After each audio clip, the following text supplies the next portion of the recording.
I wish I had time to talk about time. What do you do when the clock is against you and you have enough wisdom to do it over, but you don't have enough time to do it over? What do you do when you've missed your season and you've missed your window of opportunity? What do you do when you know that you've got the desire to do it and you've got the passion to do it, but you look in the mirror and the wrinkles in your face and the sagging of your body indicates you don't have time to do this all over again? She says, I don't have time to get pregnant again. I don't have a second chance at life. My life is over. Go away. Don't hang around me. I have nothing left to give. There are people that when you start running out of time, you get bitter, you get desperate, you start pushing people away from you because they're asking something of you that you don't think you can give anymore. And you find yourself in a place of depletion and it feels like God has forgotten you. But I remind you, nothing just happens. This is the potter's touch. Greetings, brothers and sisters, in the name of Jesus Christ our King. I am so blessed and so excited to have the opportunity to share the word with you. I'm excited about the word. I still get excited about the word. Been preaching 37 years. I still love his word. I love what it does in your life and in your heart. I love how it strengthens you. I love how it helps you. I've got a message that I believe you are going to love. Take a look. When we look at the theology in the book of Ruth, we know that the book of Ruth is a template for a far larger issue, loaded with shadows and types. It brings to us significant issues as it challenges us to understand that all of the characters in the book of Ruth are the backdrop for historical data that points to a panoramic view of the life of Jesus Christ and the fulfillment of Jesus Christ. And suddenly we begin to recognize that when we look at a character like Elimelech, we are looking at a relationship between him and his wife, and how when Elimelech died, Naomi became very, very bitter. And in the same sense, Israel became very bitter as they lost relationship with Jehovah and it was widowed, as it were, and estranged, a cast away woman who had become very bitter because she was denied relationship with Jehovah. And we see the two sons and seeing the splitting of the nation of Israel down to the tribe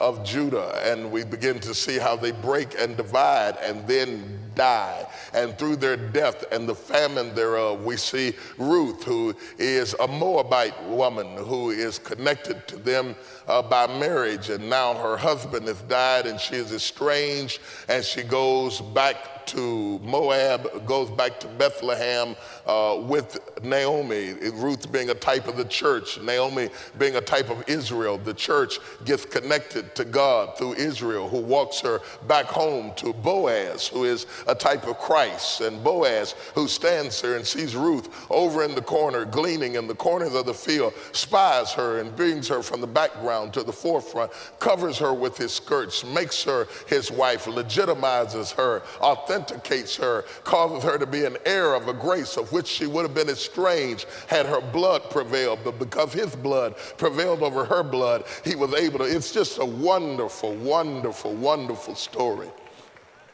A famine has arose in this text in a family who is headed by Elimelech, and they leave Bethlehem, the house of bread, because of the severity of the famine, and they go to Moab. Everybody's running for their lives, They go into Moab for survival's sake, thinking that they were going to be there a short time, end up being there 10 years. Elimelech is strong enough to get Naomi out of there with their two sons and get them out of Bethlehem to Moab, but he dies in Moab. And now Naomi is widowed, surviving a famine, raising two sons in a foreign country, unable to get back home because of the famine, trying to survive against adversity, and then she loses her two sons. Now the woman has had a dead husband and now lost two sons. The husband you might could tolerate, you might could say, well, he was up in years, he was up in age, it makes sense. But to lose two sons, in the space of 10 years, she has lost every man she has ever loved. Exasperated and frustrated, she makes up in her mind, this is enough for me. We're coming to the end of the famine. I want to go back home. There is nothing left for me. She makes a statement. She says, I went out full and I came back empty. In other words, there was a famine, but I was still blessed. It's amazing because sometimes you cannot know you're blessed because you're going through a famine, only to find out that the thing that you were worried about is not nearly as significant as the thing that you had. In the midst of her famine, she still had her husband and her children. Sometimes you can have something and not appreciate it until you lose it. After that, she lost her husband and her children. The famine seemed insignificant by comparison. I say that because sometimes you're whining about things that really don't matter. You're upset about things that really don't make any difference in your life. And if you were smart, you would learn how to count your blessings and to thank God for what he's done in your life. It looked like all hell had broken loose in her life. The famine, who would have thought that a famine would come and disrupt this relatively wealthy family and cause them to flee like vagrants and move into Moab and uproot all of their heritage and leave their home and their surrounding and their friends and find themselves in Moab? Who would have thought that having gone to Moab, that she would lose the husband she was relying on to be her sustenance, her source, her friend, and her support? He died and left her there. Who would have thought that having lost her husband, she goes to rely on her sons, and both, not one, but both sons die? Who would have thought that this woman would end up in a female feminine trinity of three women whose only thing that they now share in common is that all of them have gone through death?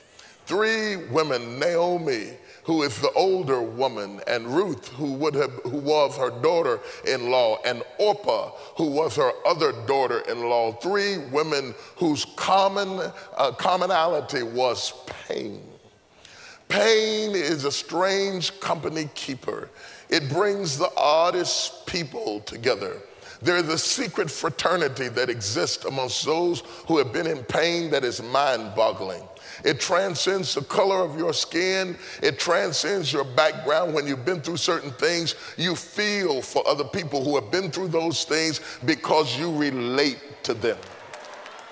And so the women shared a tear together. They wept together. They cried together. They shared pain together. They shared burial together. They shared their losses together. They shared their emptiness together. And Naomi decided, this is it. Got to split. I'm going to quit. I'm going back home where I came from. Got to go. Can't take anymore. I'm going back home. I'm bitter, but I'm going back home bitter. I'm frustrated, but I'm going back home. And they fell on Naomi and began to weep because Naomi had left a significant impression on them. And all of a sudden, in the midst of this pain, Naomi starts reasoning with them. Stop crying. Stop crying. I have no options. What am I going to do? She said, if I married today and had more children, what are you going to do? Wait for the children to become grown that they might be your husbands again? She says, I'm out of the game. The clock is against me. Oh, I wish I had time. At this age, at this stage, there's a reason why it happened at this age. There's a reason why it happened at this level in life. It's not a mistake. It's not an accident. God didn't fall asleep on the job and the devil came in and wrecked the car. No, God never sleeps and he never slumbers. He's in complete control and he knows where you are and he knows how old you are and he knows how much time you spent and he knows what happened to you and he knows who walked out and left you and he knows who betrayed you, and he knows who molested you, and he knows who raped you, and he knows who rejected you, and he knows where you are in life, and he knows about your bills, and he knows about your degree, and he knows you dropped out of school, and he knows about what you didn't get, and he knows about the health of your child, and he knows about the condition of your neighborhood. Understand that and tell yourself nothing just happens.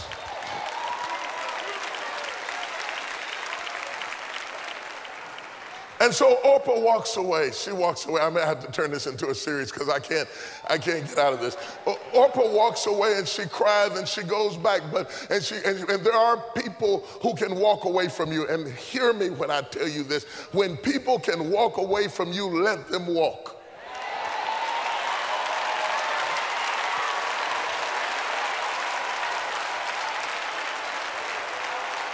When people can walk away from you, let them walk. I can sit down now, I preach. I can sit down, I don't need to make an altar call or nothing. I can sit, I don't have to hoop, I don't have to make you shout. I have just preached right now. When people can walk away from you, let them walk. I don't want you to try to talk another person into staying with you, loving you, calling you, caring about you, coming to see you, staying attached to you. I mean, hang up the phone. When people can walk away from you, let them walk. Your destiny is never tied to anybody that left. The Bible said that they came out from us, that it might be made manifest that they were not of us. For had they been of us, no doubt they would have continued with us. People leave you because they're not joined to you. And if they're not joined to you, you get super glue and you can't make them stay. Let them go.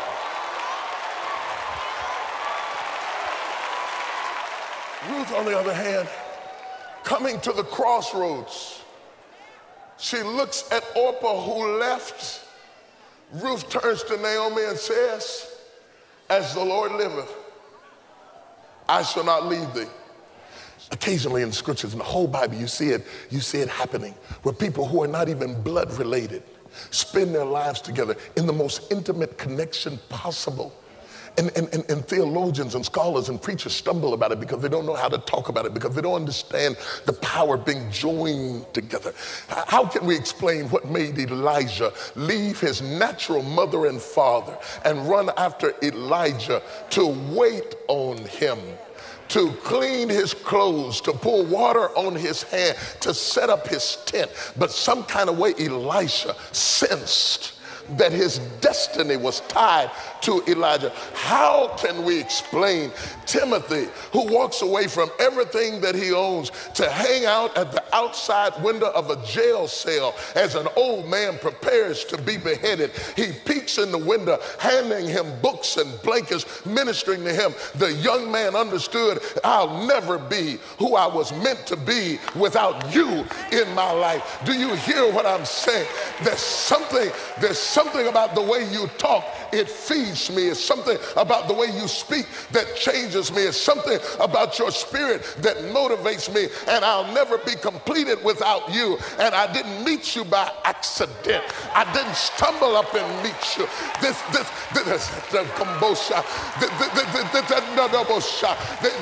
didn't just happen. There's a reason that I'm in this place.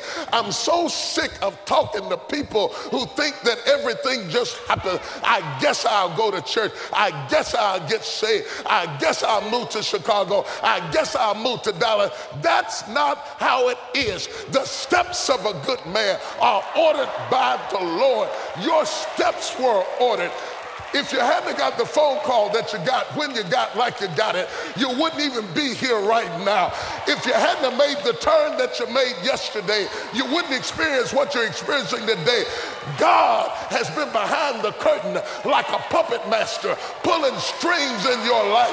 It's not that you're smart. It's not that you're great. It's not that you're holy. It's not that you're perfect. It's not that you're good. But God winded you up, pointed you in the right direction, released you into your destiny, and you are here and you can't get away. Slap somebody and tell them nothing just happens. Still to come on The Potter's Touch. Think about the most impoverished, financially depleting thing that ever happened in your life and shout nothing. Think about the worst scandal that you ever went through in your life and shout nothing. Think about people who loved you and walked out and left you and shout nothing. Think about betrayal on the highest level of your life and shout nothing. Think about the struggle going on your job right now and shout nothing. To live a satisfied, productive life, you must be filled to capacity.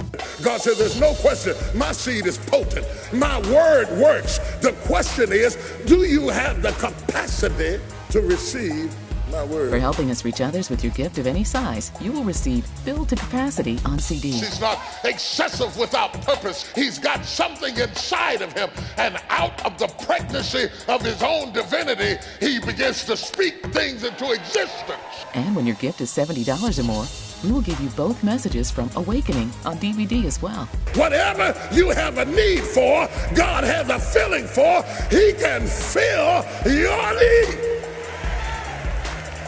However, when your gift is $125 or more, we will also add Sarah Jake's book, Colliding with Destiny, a 30-day journey through the book of Ruth, and the Be Still Journal. Just write us, visit our website, or call 1-800-BISHOP-2.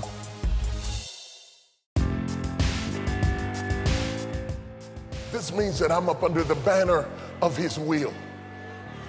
I'm up under the banner of his will. Even in the midst of death, I'm up under the banner of his will. Even in the midst of pain, I'm up under the banner of his will. Even in the midst of separation and disappointment, I'm up under the banner of his will. Can I take it to the next level? Jonah was sent to Nineveh, went to Tarshish, headed for Tarshish, not obeying God, got thrown off the boat into the belly of the fish, swallowed up for 3 days. Even though God told him to go to Nineveh and he didn't go, he was still in the will. I'm not sure you can handle this. He went the wrong way and he was still in the will. They threw him off the boat. He was still in the will. I'll prove to you he was in the will. It just happened to be a big fish.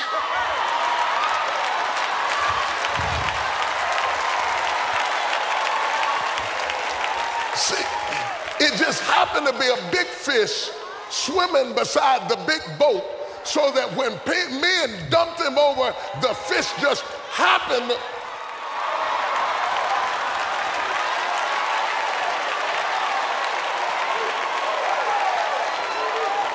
This is too strong. You can't take this. The fish carried him down to the bottom of the mountains with seaweed wrapped around his neck. He's thousands of feet below sea level, and God sustained him. Sustained him not 1 day, not 2 days, not 4 days, but three days. Nothing just happens. On the third day,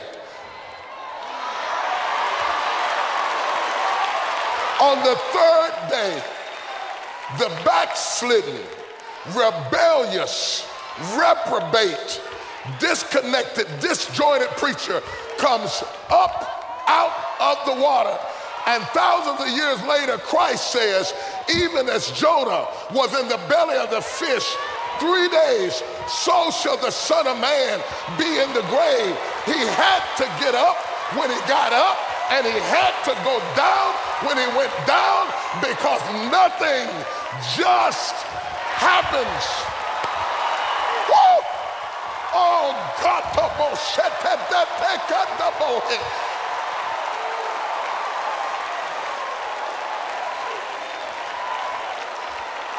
your mistakes were in his will.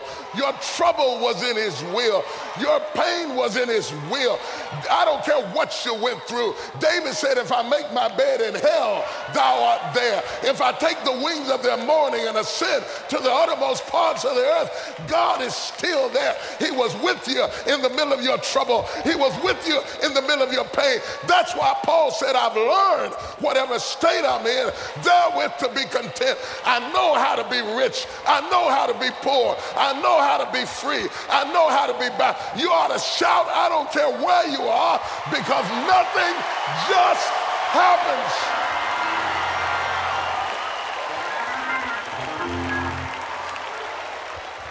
Tell 7 people and tell them he's got a plan. He's got a plan.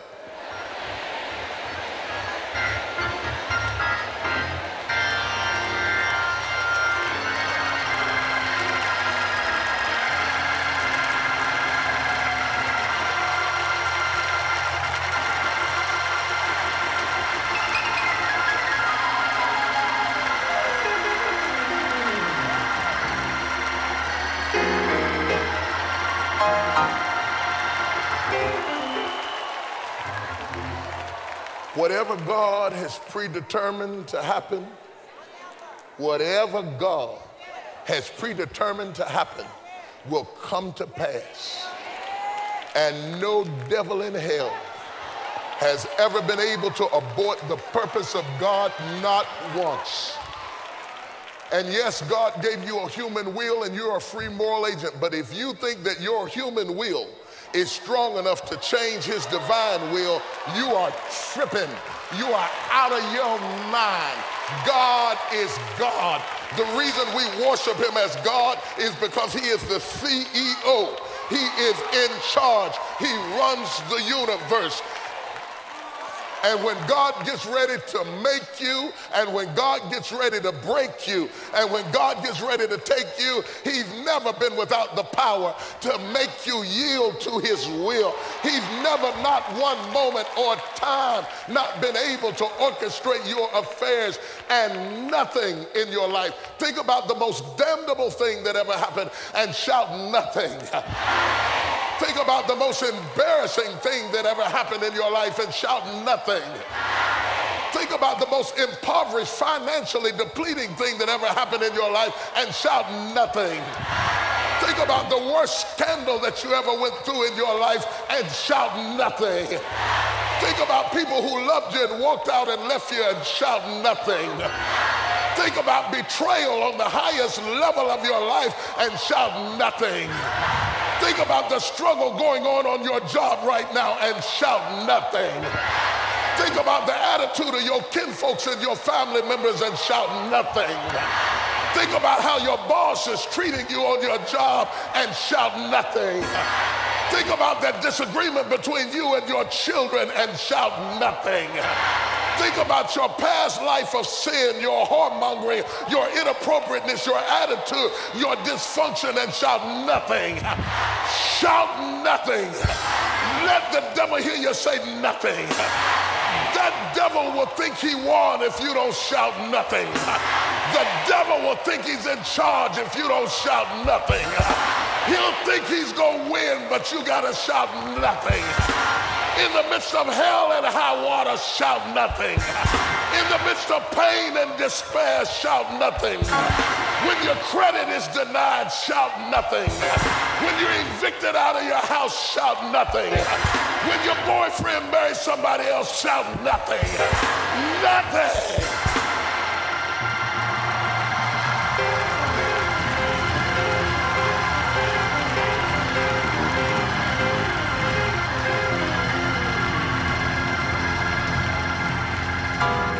Hey, we'll be right back after this. Learn to rely on God with Bishop's latest series, Nothing Just Happens. Even as Jonah was in the belly of the fish 3 days, so shall the Son of Man be in the grave. He had to get up when he got up, and he had to go down when he went down, because nothing just happens. God has a way of just choosing to bless you and saying, that lady right there, I'm gonna leave that house for her. Can't nobody buy the house but her. Everybody else that tries to buy it, everything's gonna be tied up. That's her house. Nobody's gonna get it but her. Favor. Order your copy of this dynamic series on CD or DVD. When you write to us, visit our website or call 1-800-BISHOP2. To live a satisfied, productive life, you must be filled to capacity. God said, there's no question. My seed is potent. My word works. The question is, do you have the capacity to receive my word? For helping us reach others with your gift of any size, you will receive Filled to Capacity on CD. He's not excessive without purpose. He's got something inside of him, and out of the pregnancy of his own divinity, he begins to speak things into existence.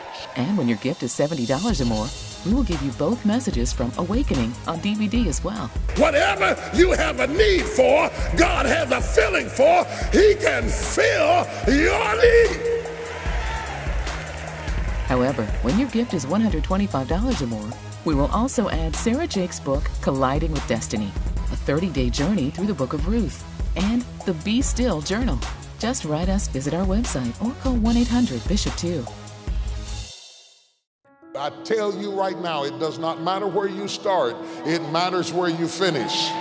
You're getting practical information from leaders that have been proven and been through there and done that and overcame and been victorious. I shudder to think how many conferences would have to take place to reach this many leaders at one time. We came here to get a deeper understanding of how we can take the vision that God has given you and take it to the next level. It refocused my thought process, my hearing, my ability to see the word much differently. Let's begin to think beyond just our tradition and our mindset. Challenging us on a whole new level. I'm loving the cross-pollination.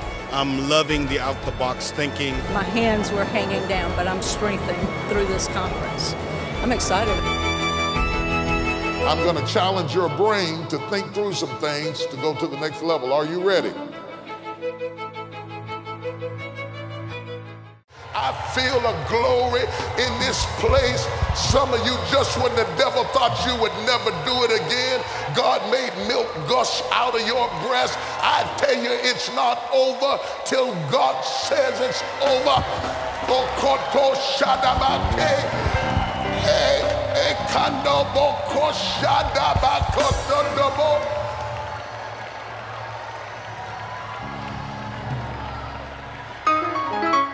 Tell me this, what is she doing nursing a baby anyway? Even a young woman can't nurse a baby if she didn't have one. She didn't birth the baby, so her body's not even supposed to be making milk. And she's too old, even if she had birthed the baby. But God. That's why God doesn't want to hear your excuses, because your excuses for not doing his will are based on your understanding. But God's going to do some things in your life that you don't understand. So it makes your excuses foolishness, because you're making excuses based on what you've seen happen before. What you've seen happen before, but nothing just happens. God's going to do something. God, I got to quit. Oh, I can't do it. God's going to do something for somebody in this room that you have never seen happen before in your life. You've never seen him do it for anybody else. You've never heard about him doing it. You can't explain how he did it, but God's going to make it happen. I'm out of time. I've got to stop there, but it's been a real joy, a precious joy, a deep and fortifying blessing to share the word of the Lord with you and to be an instrument to encourage you. I pray he used me well. And I pray you become all that God has called you to be. And I pray above everything else that you do not quit. For you are closer now than when you first believed. God bless you. Hold on.